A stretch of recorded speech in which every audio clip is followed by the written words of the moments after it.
Good afternoon and welcome to this Thursday, November 12th edition of Westman Newsline. I'm Krista Taryn alongside Alex Robinson and Brent Harder. In today's news, more Manitobans have been added to the H1N1 vaccine priority list, and a Saskatchewan hog producer's filing for creditor protection could possibly be affecting employees here in Manitoba. And Alex will be in with sports. Alex, I understand the Wheat Kings gave their fans a little extra treat yesterday. Yeah, you got it, Chris. The Wheaties must have been extra inspired after yesterday's Remembrance Day ceremony because they filled the net against Prince George. And if you had a ticket to the game, they filled your belly as well. I'll have that and more later on in sports. Thanks, Alex. And Brent will be in with weather. Brent, usually by now we're starting to see some snow on the ground. Not that I'm complaining. Tell me our mild November weather isn't going anywhere. Well, Chris, it's going to get worse before it gets better, but luckily not much worse. And by next week, we could hit double-digit values. On the plus side of things, I'm happy to report. Currently in the Wheat City, it's overcast and 4 degrees with the wind out of the west at 15 kilometers per hour. I will be back later with full weather details, Chris, but for now, back to you. Thanks, Brent. Well, young Manitobans more than 6 months old but under 18 years of age are now on the list to get the H1N1 vaccination. The change comes as a result of increased school absenteeism and a higher number of school-age children with flu-like symptoms showing up in emergency rooms.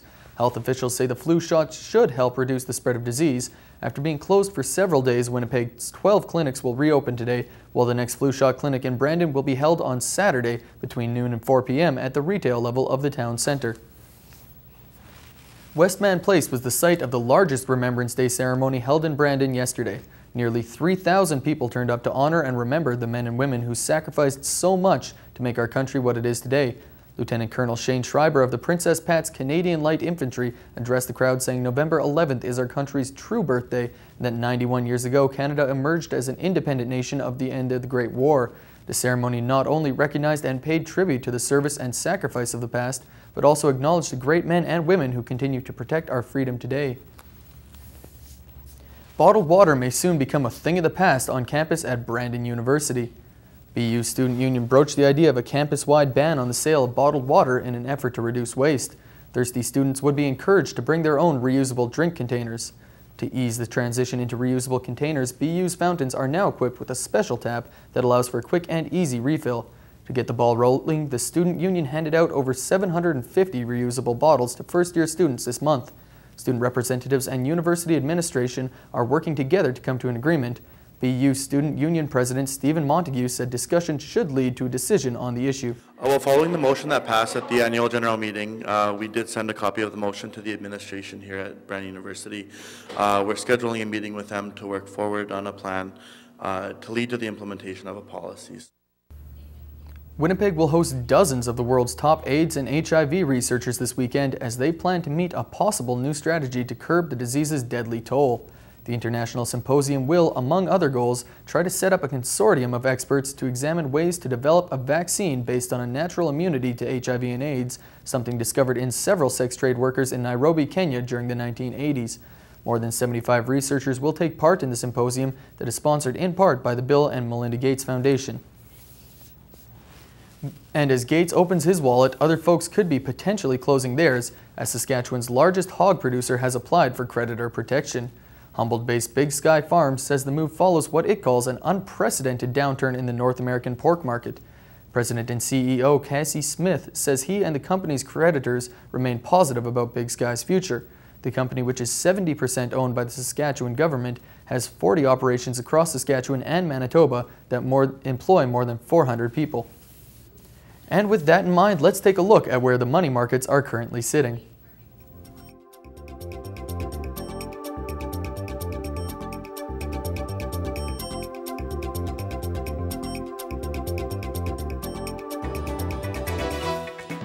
For all your local news, weather, and sports coverage, watch Westman Newsline.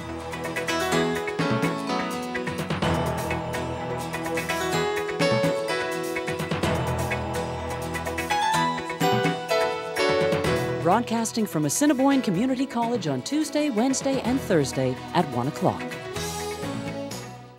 A police shooting in Calgary has left a man in hospital for serious condition.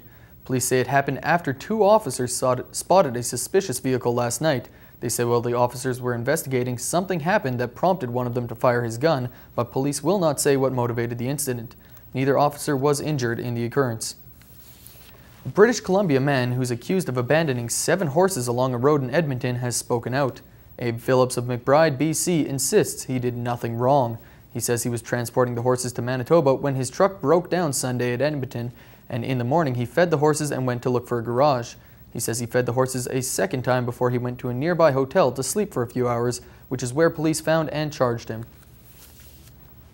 The Manitoba Law Society wants some answers from a lawyer whose client files were blowing around a city neighborhood.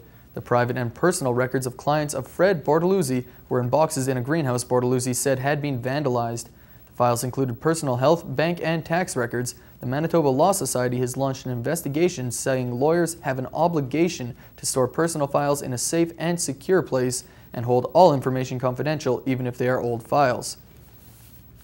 And we've all heard of fundraisers, but what's a rock raiser? Newsline's Jessica Glasgow has more in this report. After 3 months of planning, the first ever rock raiser was staged at the 40 last Saturday night. Nicole Schrader, the event promoter, worked for the last few months organizing the fundraiser with a goal of $6,000 to be donated to Westman Dreams for Kids. With only a few snags along the way, the rock raiser went off without a hitch. The bands Saxton, Flea Market Creep, Aerocar Model 4, and Dreadnought all generously volunteered their time for the event, and Weber Printing donated the signs and tickets. Schrader said she couldn't have been happier with how everything came together at her first event. Everybody's been incredibly supportive and absolutely wonderful about everything. The first rock raiser was harmonious, with the rockin' bands and excited fans all out to support a great cause. For Westman Newsline with photographer Shiloh Baribeau, I'm Jessica Glasgow. With the ongoing economic crisis, retailers are expecting this Christmas to be less profitable than in years past. Many outlets such as Giant Tiger are looking for new ways to get the word out about their in-store deals. Many businesses are slashing prices and offering sales of up to 50% off. Curtis Kieber, store manager of the Brandon Giant Tiger, said in order to lure shoppers, his company plans to increase its advertising. The decisions that I've made this year, we're on all 4 radio stations in town quite extensively for the next 6 weeks. We're looking at another radio station out of Winnipeg.